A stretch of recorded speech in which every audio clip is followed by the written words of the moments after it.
A lot of vloggers in America. She's shooting. She's shooting. ماشاءالله جان آقا جان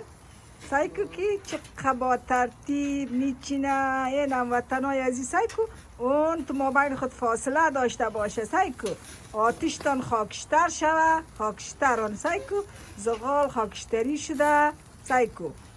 دستکش بپوشین باز دستایتان نسوزه خب اینه سایکو که چقدر منظم میچینه ماشاءالله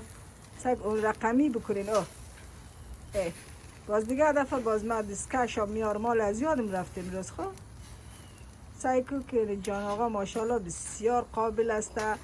این چیزشم خود جور کردین اجاق هموطنای عزیز اگر میخواین که برتان این رقمی اجاق هم جان آقا جور کنه اینه میره چی چینل ما اسکرایب کنین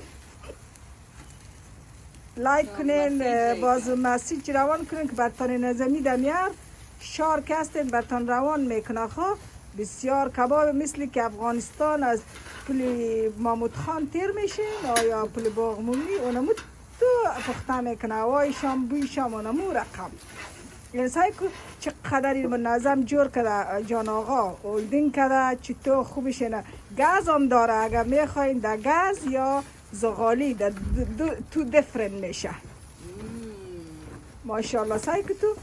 که اینه بیخی دیگه سعی کنین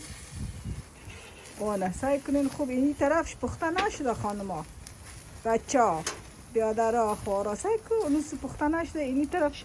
پخته شده که جان آقا پخته کده رئیس ده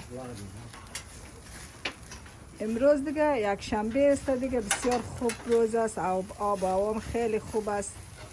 دیگه جان آقام دیگه گوشت گوسفند دیروز پریروز اخته کرده روز جمعه باید وقت اخته کنیم که خوب نرم شوه گوشتتان اگر نرم نشوه باز گوشت سخت میمانه سعی کن یعنی تو پکه بزنین یک دانه کارتن بگیرین اینجا پکه نیست خب پکه افغانستانی دیگه حالی نمی کارتن بگیرین نمی تو پکه زده برین اینه بوشن در کجا رفته همسایه ها سعی میکنه مرا میگه بوی از کجا آمده چقدر اسمیل گود آنکه هموطنای عزیز بازم میگیرم زیاد ویدیو منتظر باشین